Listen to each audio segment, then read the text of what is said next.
नमः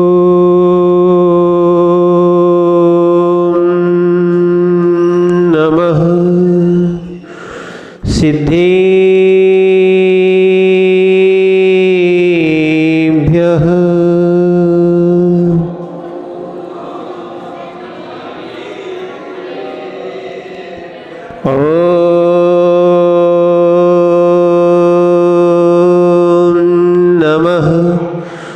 सिद्धेभ्यः।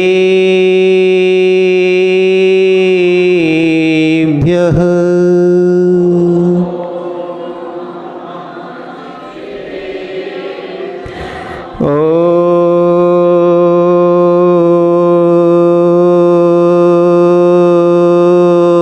नमः सिद्धेभ्यः।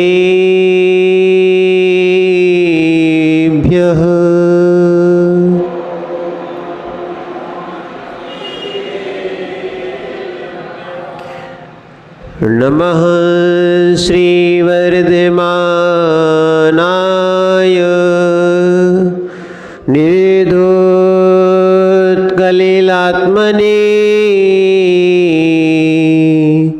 सालोकानां त्रलोकानां यद्विद्यादर्पणायते।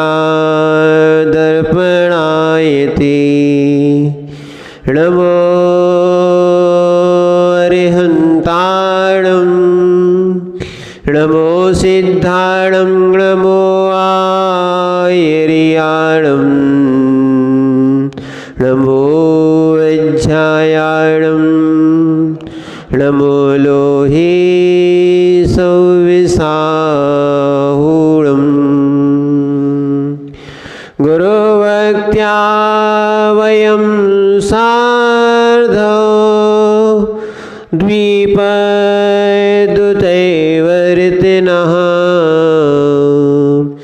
वन्दामहे त्रिसङ्ख्योऽन्य नवकोटिमुनीश्वरान्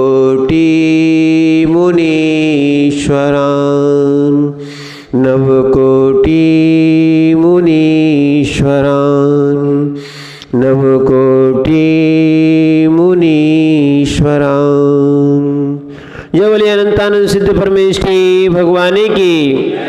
देवादिदेव एक खजर श्री आदिनाथ भगवान की। देवादिदेव एक खजर श्री चंद्रप्रभु भगवान की। देवादिदेव एक खजर श्री चिंतामणि पार्श्वनाथ भगवान की। देवादिदेव एक खजर श्री वर्तमान शासन नायक भगवान महावीर स्वामी की। परम पूज्य आचार्य भगवान कुंद कुंद स्वामी की। परम पूज्य आचार्य भगवान समंतभद्र स्वामी की। परम पूज्य आचार्य भगवान आदि सागर जी महाराज की। परम पूज्य आचार्य भगवान विमल सागर जी महाराज की। परम पूज्य आचार्य भगवान गुरु विराग सागर जी महाराज की।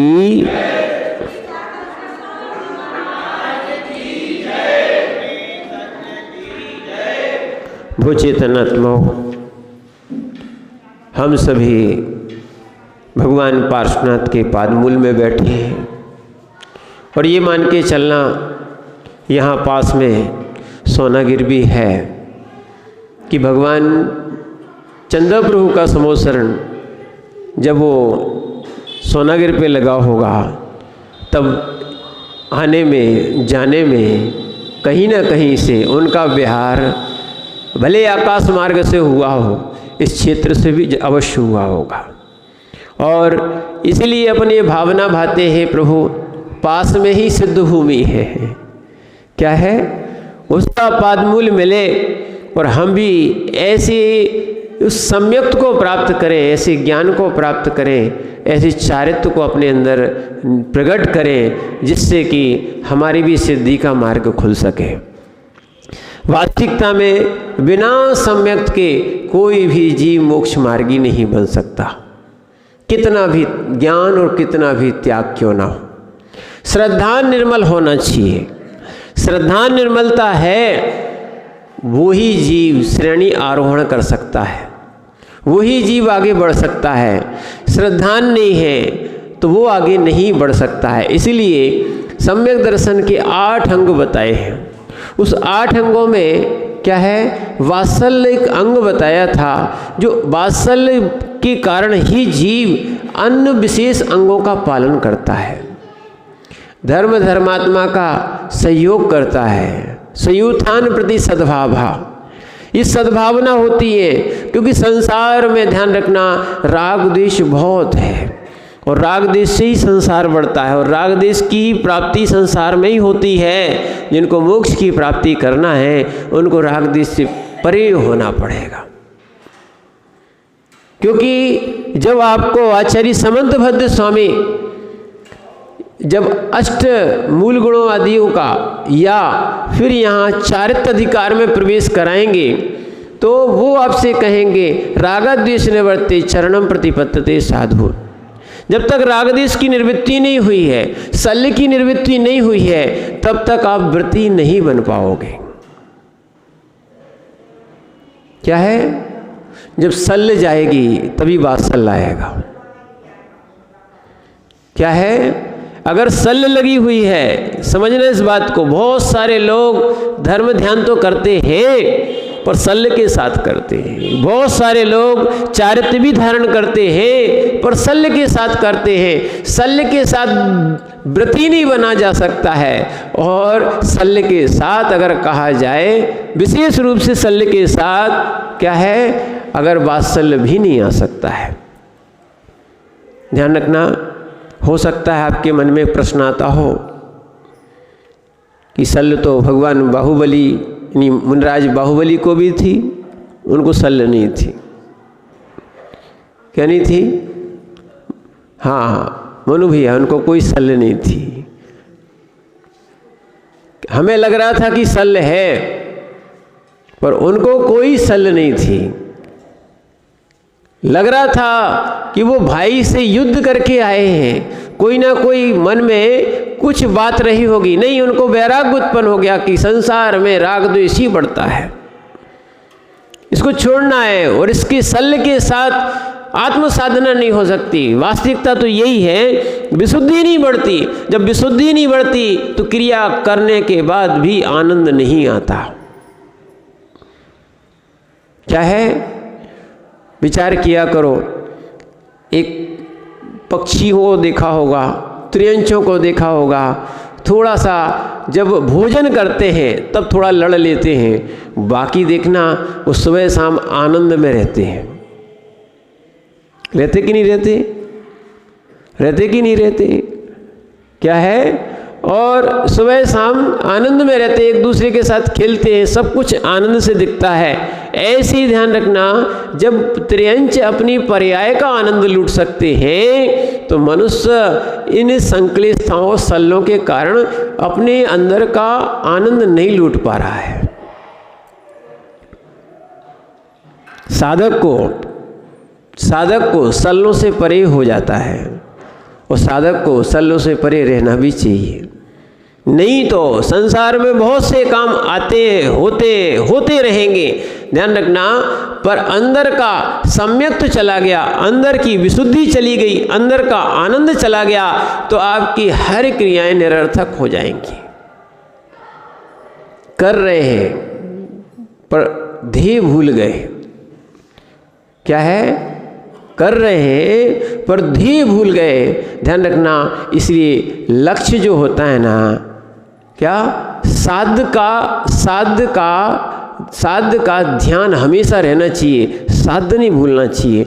साध्य क्या है? सिद्धि। क्या है? साध्य की सिद्धि साधक को कभी नहीं भूलना चाहिए। साध्य की सिद्धि सम्यक दृष्टि जीव को कभी नहीं भूलना चाहिए। इस साध्य की सिद्धि में विशुद्धि बहुत बड़ी कार्यकारी है, निज की विशुद्धि बहुत बड़ी बड़ी कार्यकारी है। और ध्यान रखना, ये प्रभावना करने वाला जीव वात्सल्य से सहित होता है। प्रभावना वो ही कर सकता है जिसका आत्मबल विशुद्धि से भरा हो। समझना, ये सम्यक दर्शन का 8वां अंग है, अंतिम अंग है। कौन सा? प्रभावना। प्रभावना कौन कर सकता है? जो स्वयं मोटिवेट हो वो दूसरे को मोटिवेट कर सकता है। जो स्वयं अंदर से वह अच्छे आनंद से भरा हुआ हो वो दूसरे को भी एक आनंद दे सकता है, प्रोत्साहित कर सकता है, उत्साहित कर सकता है। ध्यान रखना, उत्साह भी बहुत बड़ी शक्ति है। अगर उत्साह जागृत हो गया, क्या है, जीव के अंदर उत्साह जागृत हो गया तो बहुत से बहुत बड़े से बड़े कार्य जीव सहजता में कर देता है। अन्ना उत्साह नहीं है तो छोटी सी क्रियाओं को करने में भी वो रोता है। इसीलिए प्रभावना इस सम्यक दृष्टि का ही एक अंग है। वात्सल्य के साथ, स्थितीकरण के साथ, उपगूहन के साथ और सबसे पहले शंका, कांक्षा और ये मूर्ताओं को छोड़ने के बाद तब जाके आपके अंदर आती है प्रभावना। क्या है प्रभावना? वास्तविकता में इस प्रभावना को आचार्य अमृतचंद स्वामी ने भी लिखा है, आत्म प्रभावनीयो रत्नात्रय तेजसा। आत्मा की प्रभावना होगी जब तुम रत्नात्रय को अंदर प्रवेश कराओगे। क्या है? पहले इस सम्यक्त से स्वयं प्रभावित हो। आपकी श्रद्धा इतनी मजबूत होना चाहिए, ये कांच का गिलास नहीं मानना चाहिए कि कोई की बात को सुना।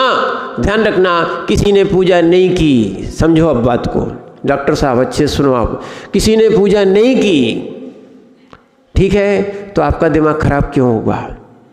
किसी ने व्रतों का पालन नहीं किया तो आपका दिमाग खराब क्यों हुआ? किसी ने चारित्र का पालन नहीं किया, समझना आप बात को, तो आप उससे परेशान क्यों हो? ध्यान रखना, पर द्रव्य से जीव कब तक परेशान होता रहेगा। इसीलिए ध्यान रखना, क्या है, दूसरे के पूजे करने से, दूसरे की साधना करने से हमारी साधना नहीं होती। हमारा चतुष्टय भिन्न है पर दूसरे का चतुष्टय भिन्न है। हमारा आनंद हमारे अंदर है, पर का आनंद पर के अंदर है। एक दूसरे का आनंद अनुभूति नहीं ले सकता है, समझो, एक दूसरे का आनंद अनुभूति नहीं ले सकते हैं। क्या है? एक दूसरे के आनंद और अनुभूति हम नहीं ले सकते हैं। जो आपने भोजन किया है या जो आपने भोग किया है, लगता है कि हमने पर की अनुभूति ली है। वास्तविकता तो यही है, हमारा भोजन हमें आनंद देता है और जो और लोग कर रहे हैं, चाहे पुत्र हो, चाहे पत्नी हो, चाहे माँ हो, चाहे बहन हो, चाहे भाई हो, जो भोजन करता है उसका आनंद वो ही लेता है। और देखो अंतर आता है, क्या है? अंतर आता है प्रबंधक जी, अंतर आता है। सब लोग एक ही भोजन करेंगे पर सबके आनंद और अनुभूति में अंतर है। जिस जीव का जैसा जैसा उत्साह रहेगा, कोई को सूखी रोटी भी मीठी लगती है, कोई को चटनी रोटी भी मीठी लगती है और किसी को पूड़ी भी खराब लगती है। घी की पूड़ी है फिर भी खराब लग रही है। अपनी अंदर विशुद्धि का अंतर है। किसका अंतर है? अपना अपना उत्साह है।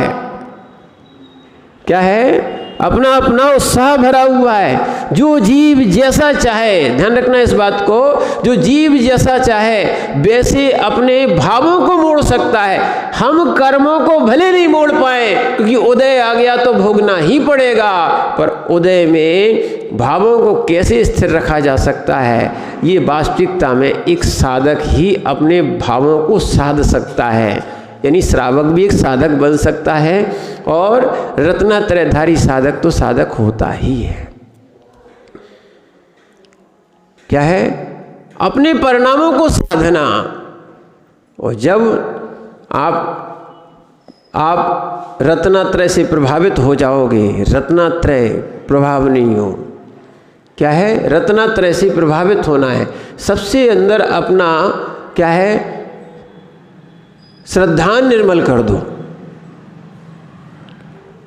देव शास्त्र गुरु ऐसे ही हैं ये ही है, ना अन्य है ना अन्यथा है। बिल्कुल कोई शंका करने की बात ही नहीं, दृढ़ता के साथ संसार में सम्यक दृष्टि का दूसरा लक्षण बताया है, संसार में कोई वस्तु की कांक्षा मत करो, सब नश्वर है।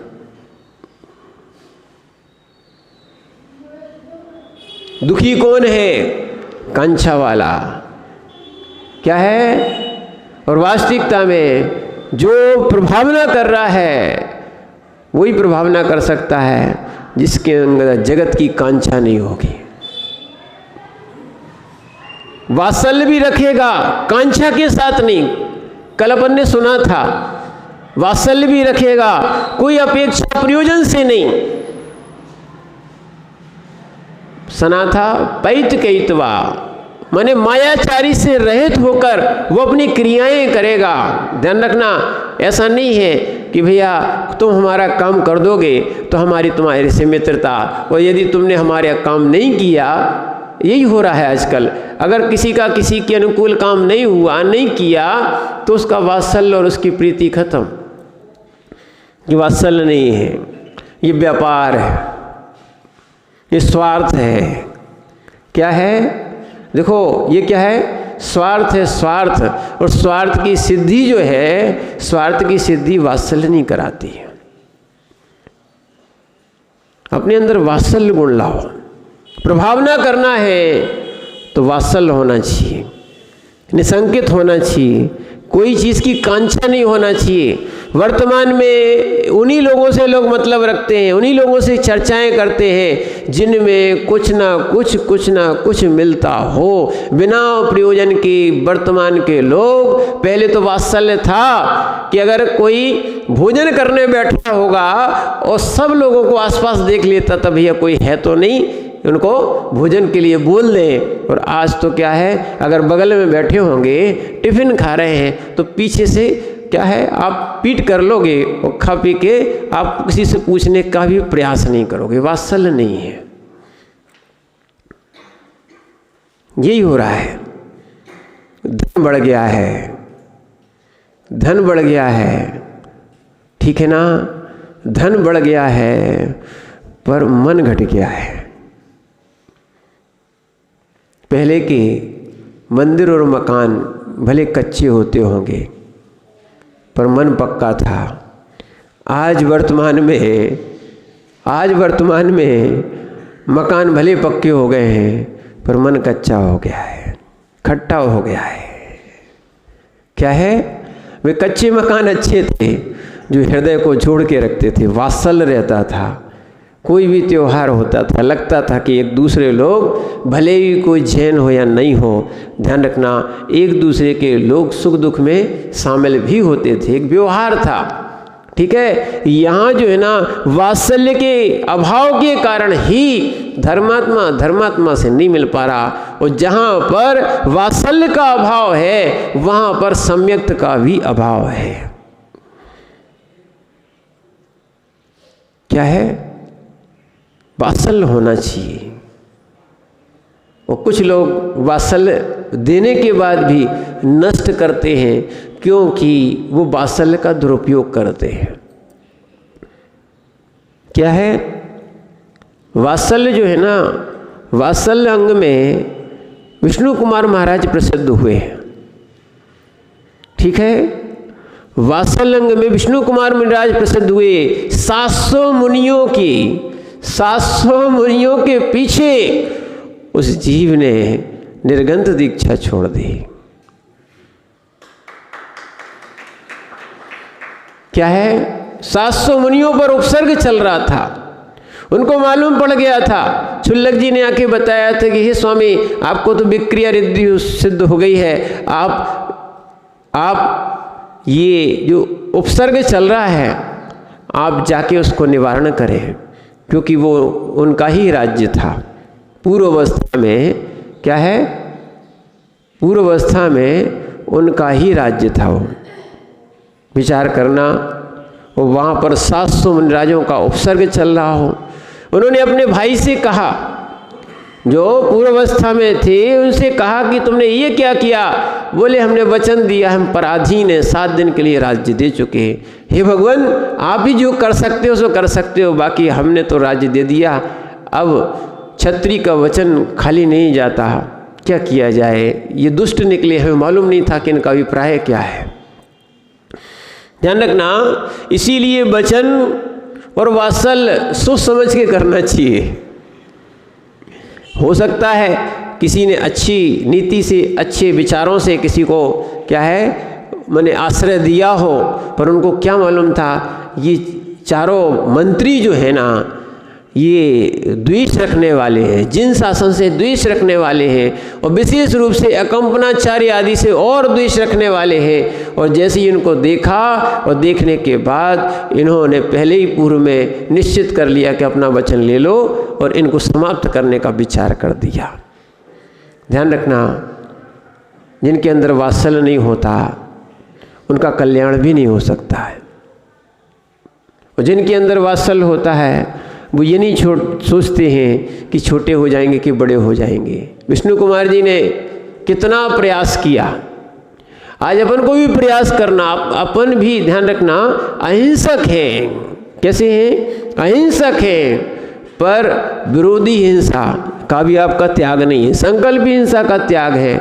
आज हमारा संवेद शिखर जो है, ध्यान रखना, हर जगह का जो जैन सब इकट्ठा होके एक मत होके, ध्यान रखना, हम भगवान को जिनको मानने वाले हैं, अगर वास्तविकता में उनके लिए हम कुछ नहीं कर पाए तो अपना जीवन व्यर्थ है। क्या है? साधु अपनी साधना करेगा, श्रावक अपने स्तर से अपना कार्य करेगा। समझना आप बात को। और जब तक ये चीज़ नहीं की तो हमारा जैसा गिरनार हाथ से निकल गया। क्या है? फिर ये हो सकता है कि शिखर जी में भी आप पार्श्वनाथ या चंद्र प्रभु की टोक पर उनकी जय ना बोल पाओ। क्या है? ऐसे बहुत से निमित्त आ जाएंगे, क्योंकि जनता का बल विशेष बल माना जा रहा है आज। पर ध्यान रखना, ये सब अपने थोड़े से एक लापरवाही के कारण है। इसीलिए हम अपने देव शास्त्र गुरु पर प्रभावना के साथ कुछ चीज़ें प्रभावना भी करना चाहिए। ध्यान रखना, इसलिए आज विषय आ रहा है।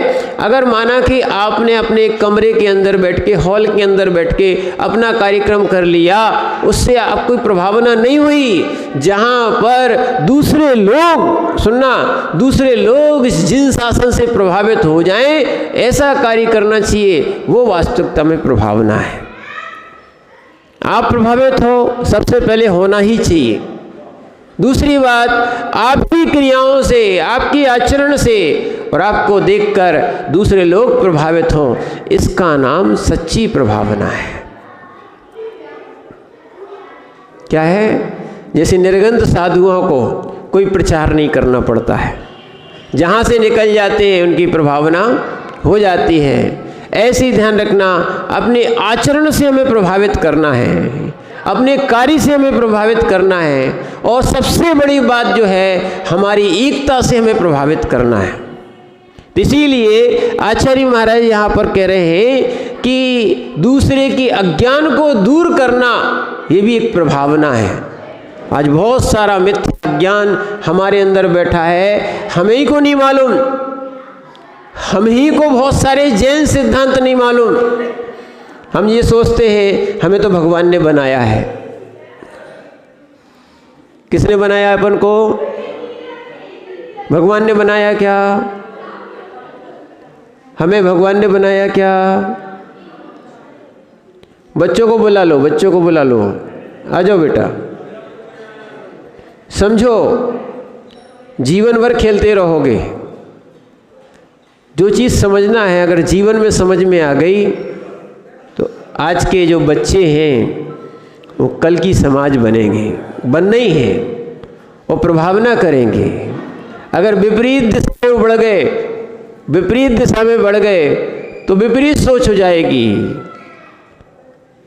विपरीत दिशा में बढ़ गए तो विपरीत सोच हो जाएगी। इसलिए ध्यान रखना, हमें किसने बनाया? अविरल किसने बनाया? भूल गए? अरे हमें मनुष्य किसने बनाया ये कहो। भगवान ने बनाया क्या? भगवान ने बनाया क्या? अच्छा ये बताओ, हम बुरा और भला करते हैं, समझना इस बात को। हम अच्छा कार्य करते हैं, बुरा कार्य करते हैं, इसका फल कौन देता है? कौन देता है? भगवान देता कि नहीं देता? समझ लो, अब सिद्धांत अच्छे समझो। ऐसे बहुत से अज्ञान जीव के अंदर, क्योंकि यमराज आएगा तो ले जाएगा। कौन आएगा? यमराज आएगा तो ले जाएगा। ऐसी बहुत सी मान्यताएं हमारे अंदर बैठी हुई हैं। क्या है? ये सारी मान्यताएं भिन्न हैं। जैन दर्शन को स्वीकार नहीं करता। जैन दर्शन भगवान को भी कर्तावादी स्वीकार नहीं करता है। ऐसी मिथ्या मान्यताएं हैं, बहुत सी मिथ्या मान्यताएं हैं कि अगर कौओं को भोजन करा दिया जाएगा तो अपने जो पूर्वज हैं वो सुखी हो जाएंगे। मुकेश भैया, ऐसा हो सकता क्या?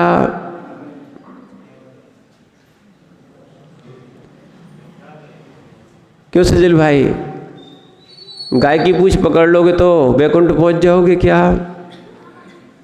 क्या है? एक ध्यान रखना, एक भक्ति भावना अलग होती है, भक्ति की भाषा अलग होती है, पर आप सिद्धांत को भी समझो। बहुत सारे लोग मिथ्या क्रियाएं कर रहे हैं, उनको मालूम ही नहीं है वास्तविकता में। जैसे आज का दिन ठीक है आपने मान लिया, पर वास्तविकता में आज नया साल नहीं है। क्या है? ये ईसवी सन से नया साल मान सकते हो। जब भगवान महावीर स्वामी का निर्वाण हुआ, दीपावली का दिन, उस दूसरे दिन में नया साल आता है। कब आता है? दीपावली के दूसरे दिन से क्या होता है? नया साल मनाया जाता है। वास्तविकता में प्रति क्षण नए भाव रखो, अच्छे भाव रखो और अपनी आत्मा में वो संस्कार दो जो आज तक इसने नहीं दिए हैं। श्रद्धा के, भक्ति के, है ना, ऐसे संस्कार दो। नरकों में तो खूब लड़े हैं, त्रियंचों में भी खूब लड़ते हुए देखते आए हैं। इन चीज़ों को ऐसा करके दिखाओ जिससे कि हमारे संस्कारों में थोड़ा सा अंतर आए, आनंद आए। ध्यान रखना, अपने अंदर अज्ञान को दूर करना है तो क्या करना पड़ेगा? क्योंकि ये शब्दहारा है। अज्ञान को दूर करना पड़ेगा तो क्या करना पड़ेगा? क्या है? ज्ञान ले आओ तो अज्ञान दूर हो जाएगा। जैसे अंधकार को दूर करना है तो क्या करोगे? प्रकाश कर दो, ठीक है ना। मोह अंधकार विनाशनाय, चढ़ाते हो ना दीपक। मोह अंधकार विनाशनाय, मोह रूपी अंधकार कैसे हो? जब केवल ज्ञान होगा, सच्चा ज्ञान हो जाएगा, जीव को संसार में सब कुछ व्यवस्थित दिखने लगेगा, मिथ्या मान्यता में नहीं जिएगा। ठीक है, तो इसीलिए आचार्य महाराज कह रहे हैं अपने अंदर उत्साह भर लो, प्रभावना तुम कर सकते हो। जैन दर्शन का बच्चा प्रभावना कर सकता है, पर उसके लिए सच्चा सम्यक तो होना चाहिए। क्या है? वास्तविकता में ये छोटी मोटी बातें जो रागद्वेष की हो जाती है, इसके कारण न देव को छोड़ना चाहिए, न शास्त्र को छोड़ना चाहिए, न गुरु को छोड़ना चाहिए। ये हमारे सम्यक के साधन है, ये हमारे सम्यक के साधन है। ध्यान रखना, अगर इनको ही छोड़ दिया तो फिर कहाँ हम प्रभावना कर पाएंगे। सबसे पहले कहीं भी अभी तक तो यहाँ नहीं हुआ है और आगे चल के भी ना हो, जो भी जैन समाज का कार्य हो एक झंडे के नीचे होना चाहिए। क्या है? भगवान भले मंदिर भले अलग अलग बन सकते हैं, कोई दिक्कत नहीं, पर भगवान वो ही रहेंगे। क्या है? मंदिर में भिन्नता हो सकती है, पर भगवान में भिन्नता है क्या? भगवान में भिन्नता है क्या? नहीं है। ध्यान रखना, धर्म में भिन्नता है क्या? नहीं है। और भगवान तो हमने अपने आराध्य मान के और अपने सम्यक्त के कारण मान के विराजमान किए हैं। ध्यान रखना, जो कसाई के लिए जो करता है वो प्रभावना नहीं कर सकता है, चाहे वो श्रावक साधना करता हो और चाहे वो श्रावक आराधना करता हो, चाहे वो साधु आराधना कराता हो या करता हो, और चाहे साधु साधना करता हो। अगर कसाई के लिए की जा रही है तो वो सम्यक्त के लिए नहीं होगी।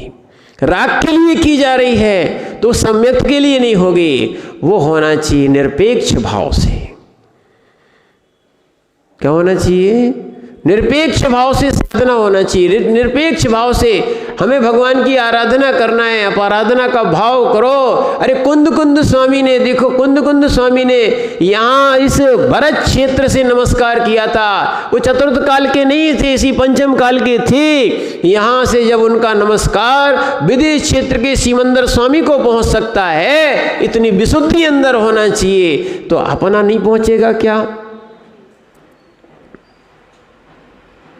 इसलिए हम लोग कभी कभार ऐसा भी हो जाता है, कोई सामने भी रहता है, दर्शन करते समय कोई सामने भी खड़ा है, हमें दर्शन करना है, हम कर सकते, कोई दिक्कत थोड़ी है।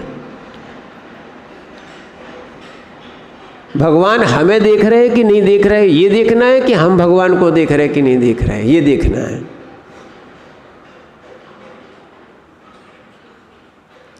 हम भगवान को देखने आए हैं कि भगवान हमें देखने आए?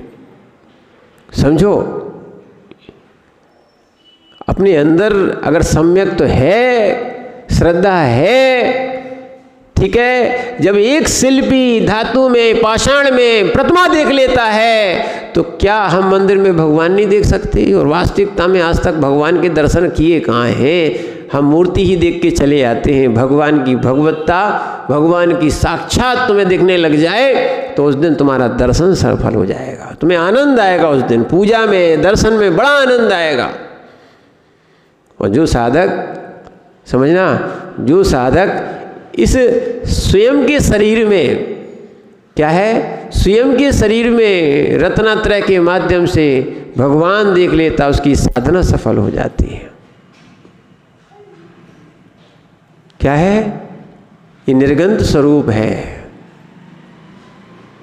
समझ लेना आप बात को।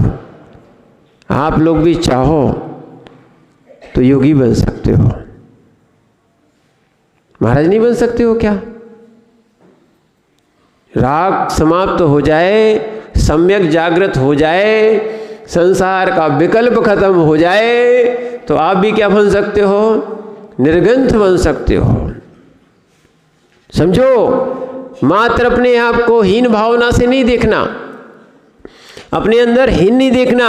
आचार्य कुंद स्वामी ने वार्षाणुपेक्षा में स्पष्ट लिख दिया, अरुहा सिद्धाइरिया वज्जाया साहु पंच पर मिठी ईदी चिट्ठ दी आदा आदा में हूँ शरणम।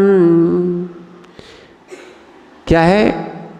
मैं अपनी आत्मा की शरण लेता हूँ। 12 अनुप्रेक्षाएँ हैं, 12 भावनाओं बच्चों ने भी याद की हैं। छोटे छोटे से बच्चों ने इन 12 भावनाओं को याद कर लिया। कराने का उद्देश्य यही था, बेटा इसके बिना मोक्ष मार्ग बढ़ता नहीं है, इसके बिना वैराग्य बढ़ता नहीं है। तो आचार्य कुंद स्वामी कह रहे हैं, अरहंत सिद्ध आचार्य उपाध्याय साधु, ये पंच परमेष्टि है, एदे चिट्ठ दे आदा, ये सब आत्मा में होते हैं। किसमें होते हैं? किसमें होते हैं? आत्मा में है। इसलिए आदा में हूँ शरणम, में आत्मा की शरण में जाता हूँ। अपनी आत्मा से अरहंत सिद्ध आचार्य उपाध्याय साधु प्रकट करो। मात्र मनुष्य मत देखो, क्या देखो, अज्ञान को हटाओ कि मैं तो मात्र मनुष्य हूँ, मैं तो जीव हूँ, जीव। और यही जीव सच्चा पुरुषार्थ इस मनुष्य पर्याय से करके भगवान बनता है। भगवान को भी यही मनुष्य पर्याय मिली थी, हमें भी यही मनुष्य पर्याय मिली है। हम कर्म बांध के जा रहे हैं, लाद के जा रहे हैं, और वे कर्म नाश करके जा रहे हैं। यही ज्ञान अज्ञान का तो खेल है। क्या है? दृष्टि बदल जाए, वास्तविकता में प्रयोजन बदल जाए, दृष्टि बदल जाए तो आपकी क्रिया बदल जाएगी। और क्रिया बदल जाएगी तो आपको जिसमें बंद होना था उसमें बंद नहीं होगा, आप निर्बंध भी हो सकते हो। भावनाएं बदलो आप। इसीलिए आचार्य महाराज कह रहे प्रभावना के गुण में अज्ञान तिमिर व्याप्ति। 18 नंबर का श्लोक निकाल लीजिए। अज्ञान तिमिर व्याप्ति मपाकृत यथा यथम,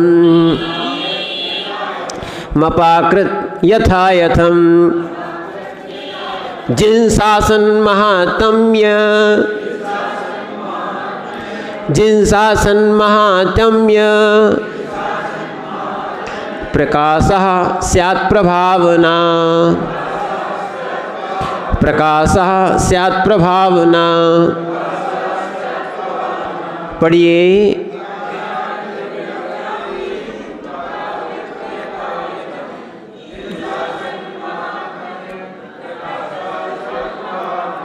यहाँ आचार्य महाराज कह रहे हैं अज्ञान तिमिर व्याप्ति, अज्ञान रूपी अंधकार के विस्तार को अपाकृत दूर करके, कैसे? यथा यथम, जैसे तैसे अपने शक्ति के अनुसार जिन शासन के महत्व को प्रकट करना, ये प्रभाव दिखाना, ये कहते हैं प्रभावना।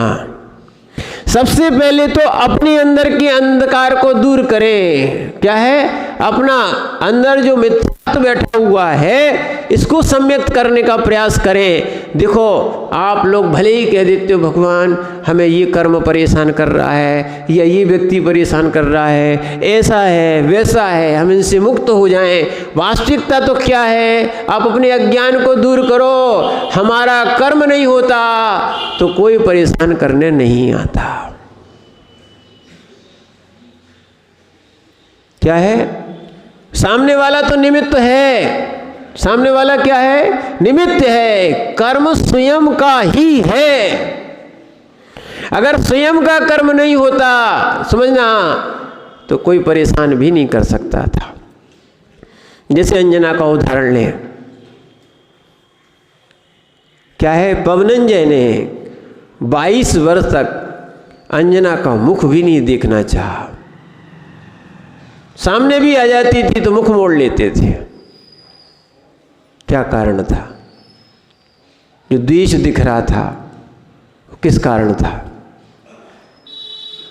अगर उन्होंने जिनेंद्र भगवान की प्रतिमा की अवहेलना नहीं की होती, क्या है? वो कसाय में कर दी। सुन लो भैया, थोड़ी थोड़ी सी अज्ञानता में हम भगवान को बीच में ले आते हैं और अपनी कसाय कहीं देव शास्त्र गुरु के निमित्त से निकाल लेते हैं। ध्यान रखना, हंसी हंसी में कर्म बांध लेते हैं, अज्ञानता में कर्म बांध लेते हैं। कितने पर्याय भोगना पड़ता है। क्या है? 22 वर्ष तक वो कर्मोदय में आया।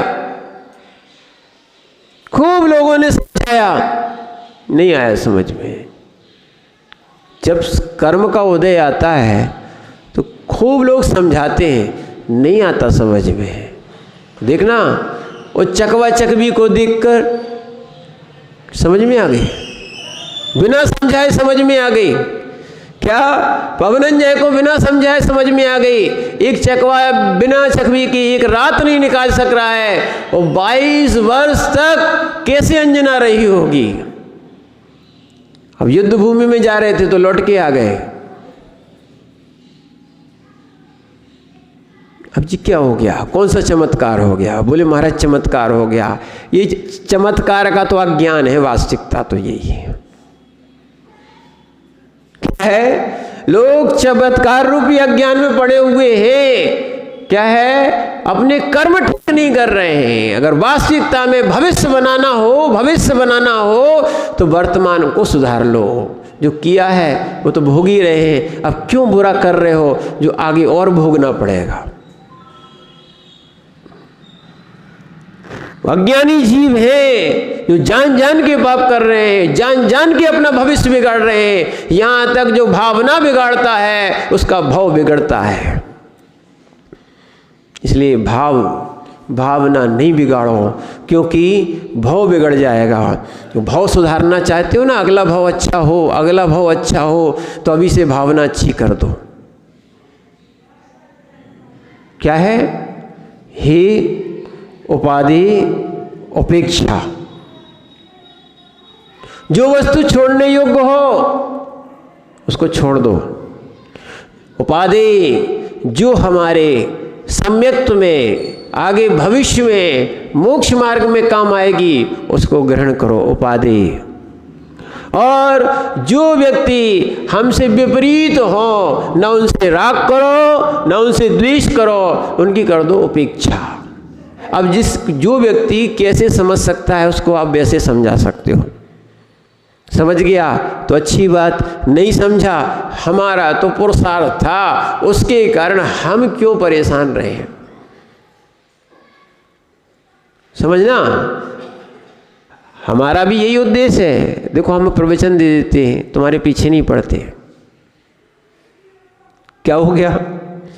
बहुत सारे लोग हैं प्रवचन को सुनते हैं, वो कुछ बदलने वाले आते हैं और कुछ नियम भी ले जाते हैं। जो विमल भैया, परिवर्तन होता है, अंतरंग बदलता है। ठीक है, जिस जीव की थोड़ी मोटी परत होती है उसके अंदर थोड़ी या अज्ञान का ज़्यादातर रहती है तो उसके अंदर धीरे धीरे प्रवेश करता है। पर ध्यान रखना, जैसे भूमि में डाला गया पानी व्यर्थ नहीं जाता है, ऐसे ये भगवान की देशना भी व्यर्थ नहीं जाती है। एक ना एक दिन देशना लब्धि का काम करेगी, तुम्हारे मिथ्यात्व को निकालेगी, पक्की बात है। बस तुम आते रहो, बैठते रहो। क्या है? एक ना एक दिन कितना भी घट फूटा होगा, धीरे धीरे धीरे धीरे कहीं ना कहीं हो सकता है पानी की परत बन जाती है। देखिए पानी की परत क्या है? पानी की परत बन जाती है। पानी की परत बनने से थोड़ा काम बन जाए, तुम्हारा घट बढ़ जाए। ठीक है, अंदर ही अंदर मजबूती आ जाए, वो जीव सम्यक के अभिमुख हो जाए। जो विमुख था, विपरीत था, वो क्या हो जाएगा? इसीलिए अज्ञान को हटाओ, वास्तविकता में अपने अज्ञान को हटाओ, और अज्ञान हट जाएगा तो सुखी हो जाओगे। कोई किसी को परेशान नहीं करता, कोई किसी की साधना में बाधक नहीं है। स्वयं का कर्म ही बाधक है, स्वयं का राग ही बाधक है। इसीलिए आचार्य महाराज बोल रहे हैं, प्रभावना करना है, प्रभावना करना है तो आप अज्ञान को मिटा दो।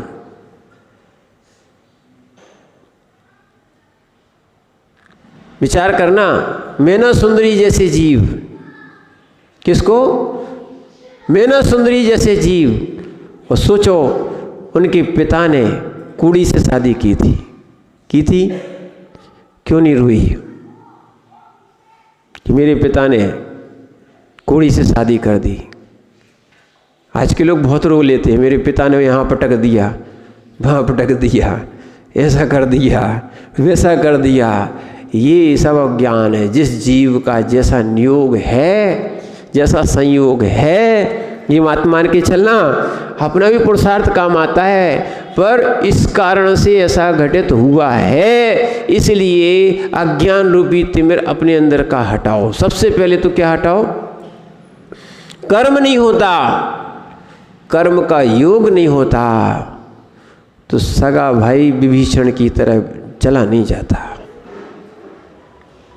और कर्म का योग होता है। दो गए थे, कौन? राम और लक्ष्मण दो गए थे, पर पुण्य का नियोग था, पुण्य का संयोग था, उनको अक्षौणी सेनाएं हो गई। क्या है?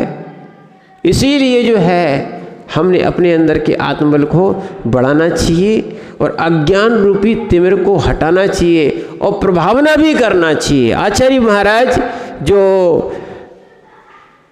पुरुषार्थ सिद्धि में लिखते हैं, दान तपो जिन पूजा, क्या है, दान से, तप से, जिनेंद्र भगवान की पूजा से और अतिशय चय दिन धर्मा, यानी रत्नात्रय के तेज से जिसने अपनी आत्मा को प्रभावित कर लिया है, वह अंतरंग से प्रभावित हो गया है। निज आत्मा गुण को प्रभावित कर लेना यह निश्चय प्रभावना है। और आत्मगुणों से घट खाली हो तो यहाँ बताते हैं वो कैसे अपनी प्रभावना कर पाएगा। इसीलिए दान से, किससे, दान से, तप से, पूजा से, इससे भी प्रभावना होती है। जब रथ निकलते हैं, जब जुलूस निकलता है, कभी मुनराज की अगवानी होती है, कभी बिहार आदि होता है, कभी जैसे आपके यहाँ पंचकल्याणक हुआ था, आज तक लोग उस चीज़ को भूलते नहीं हैं। ये भी एक प्रभावना थी। ऐसे ही हमारे लिए एकता के साथ अगर वो पूरा कार्य कर दिया जाए तो वो प्रभावना अंग में होता है। तो हम अपने दान तप जैसे भी बन सकता है, देखो कोई लोग त्याग से कर सकते हैं, यानी कोई उपवास आदि से कर सकता है, और कोई त्याग नहीं कर सकता धन आदि के माध्यम से कोई बड़े विधान करते हैं, बड़ा आयोजन करते हैं, बड़ी भगवान की क्या है यात्रा निकालते हैं, जिसको अपन कहते हैं जुलूस आदि जो होता है। पर ध्यान रखना, कई लोग का विवेक नहीं होता है तो वो बोलते हैं जुलूस में पैसा खर्च क्यों हो रहा है, क्या है, बहुत सारी जगह लोग सोचते हैं कि ये दूसरी जगह लग जाता।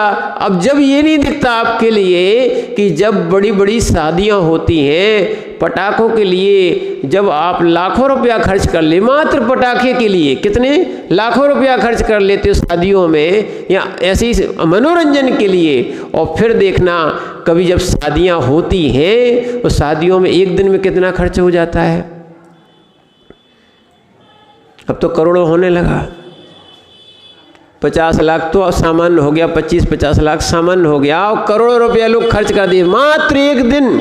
दूसरे दिन वो तुम्हारा जहाँ पर शादी करते हो ना, गार्डन वाला कहता अपना सामान ले जाओ भैया, हो गया काम एक दिन में, समझना आप। और यदि किसी को सम्यक तो हो रहा हो, ऐसी अगर आप प्रभावना कर रहे हो तो आपको ऐसे धन आदि का व्यय जरूर कर देना चाहिए जो स्थायी भी रहता है और किसी के सम्यक्त का अंग भी बनता है। इन व्यसनों में जो पूर्ति कर रहे हैं, बड़ी बड़ी चीज़ों में पूर्ति कर रहे हैं लोग, लाखों रुपए की, अब तो करोड़ों रुपए की गाड़ी लेके घूम रहे हैं, लाखों का मोबाइल लेके घूम रहे हैं, क्या है, उनको वो खर्च नहीं दिखता। पर जो व्यक्ति प्रभावना में खर्च करता है तो लोगों को लगता है कि ये व्यर्थ का खर्च कर रहे हैं। ध्यान रखना, कई लोगों की और सोच होती है, समय आपका हो गया है पर इसको सोचना, कई लोगों की सोच होती है कि महाराज मंदिर की जगह एक स्कूल खुल जाता, अस्पताल खुल जाती तो करुणादान हो सकता है, पर स्कूल और अस्पताल से कोई सम्यक दृष्टि नहीं बनेगा। ये सम्यक के आयतन नहीं है, सम्यक के आयतन 3 है, देव, शास्त्र और गुरु। ये जरूर है कि हमें उस दिन भगवान की उपासना पूरे जीवन में अगर प्रतिमा आदि विराजमान की है तो हमें पूजा करना चाहिए। एक और ध्यान रखना, बहुत सारे लोग बहुत सारी विधियां सीखने जाते हैं, पर वास्तविकता में जिन जीवों को अपनी दरिद्रता मिटाना हो वो तीर्थंकर के पादमूल में आके उनकी आराधना, पूजा, अभिषेक करेंगे तो वास्तविकता में उनका पाप क्षय होगा और दरिद्रता भी मिटेगी, शांति भी मिलेगी, मोक्ष मार्ग भी मिलेगा। एक और ध्यान रखना, अभी दूसरे अंग में अपन ने पढ़ा था, क्या पढ़ा था मालूम, कि कांक्षा नहीं करना। क्यों? उस दिन भी बताया था मुकेश भैया, आपका नाती जो है अगर मान लो आपको पैसे मांग के सेवा करता होगा तो आपको उतना ही देना पड़ेगा, और बिना मांग के देगा तो ज़्यादा ध्यान रखना पड़ता है।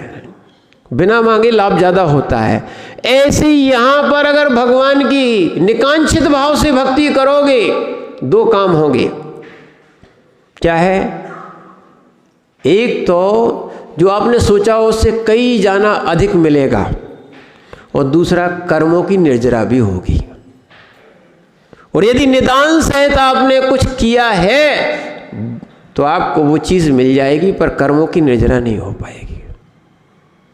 इसलिए साधकों को साधना, और जो प्रभावना की बात आ रही, प्रभावना कोई वास्तविकता में एक उद्देश्य को लेके, यानी कौन सा, कि हमारा इसमें नाम हो जाएगा, हमारी इसमें बड़ाई हो जाएगी, हमारा इसमें विशेष रूप से नाम हो जाएगा, इसलिए हम कर रहे हैं, तो वो प्रभावना में वास्तविकता में उतना नहीं आ पाएगा। इसलिए हम धर्म की जिन शासन की जितनी प्रभावना कर सकें, देखो या तो निर्गंथ बन के या फिर श्रावक बन के हम जिन शासन की प्रभावना करना चाहिए। ऐसा जिन दर्शन वास्तविकता में आपको मालूम नहीं है, दुर्लभता से मिला है। लोगों को बहुत प्रयास करने के बाद भवों का पुरुषार्थ है जो आप जैन बने हो, और जिन शासन की प्रभावना का आपका सम्यक का अंग आपको ये आगे बढ़ा रहा है। तो इसीलिए इन जैन आयतनों को, जिन शास्त्र को, जिन गुरुओं को, जिन वाणियों को ध्यान रखना, इनको आप व्यर्थ समझें। नहीं तो कई लोगों का सोच ऐसा व्यर्थ होने लगा है कि ये व्यर्थ के खर्चे हैं, व्यर्थ के काम हैं। ध्यान रखना, अगर जिन शासन नहीं होता, जिन आयतन नहीं होता, आज भारत के कोने कोने में क्या है, आपके पूरे पूर्वज पूरी जिन शासन की मूर्तियां हैं। भगवान माने कहाँ, जब ये बद्रीनाथ से लेकर कन्याकुमारी तक जिन मूर्तियां हैं, जिन शासन हैं, भले कोई पूज रहा हो, चाहे तिरुपति बालाजी हो, ठीक है ना, ये नेमिनाथ भगवान हैं, और चाहे यहाँ चले जाओ आप, कहाँ, बद्रीनाथ में, केदारनाथ में आदिनाथ भगवान हैं। जितने भी धाम हैं वास्तविकता में ये पहले जैन दर्शन के ही रहे, आज भी हैं। भले ही उन पे क्या है, किसी ने कब्जा कर लिया हो, वास्तविकता तो ये है कि जिन शासन को ही पूज रहे हैं, क्योंकि यही जिन शासन शुरू से लेके अंत तक अनादि सनातन था, है और रहेगा। इसकी अपन जितनी प्रभावना कर सकें, है ना, तो उतना करना चाहिए। और साथ में संवेद शिखर का जरूर ध्यान रखना। अपन को एकता के साथ क्या है, हर जगह एकता के साथ, अब भेदभाव भी मिटा देना, कौन तेरा है, कौन 20 है, कौन श्वेतांबर है और कौन स्थानकवासी है या मंदिर मार्गी है, चाहे दिगंबर हो चाहे श्वेतांबर हो, क्षेत्र और तीर्थंकर हमारा एक ही स्थान है। हमारी पूजा पद्धति में थोड़ी भिन्नताएं हैं, तीर्थंकरों में भिन्नताएं नहीं है, ऐसा समझना चाहिए। इसलिए हम जिन दर्शन की प्रभावना करें और तभी हमारा जीवन सफल होगा। ओम नमः सिद्धेभ्यः।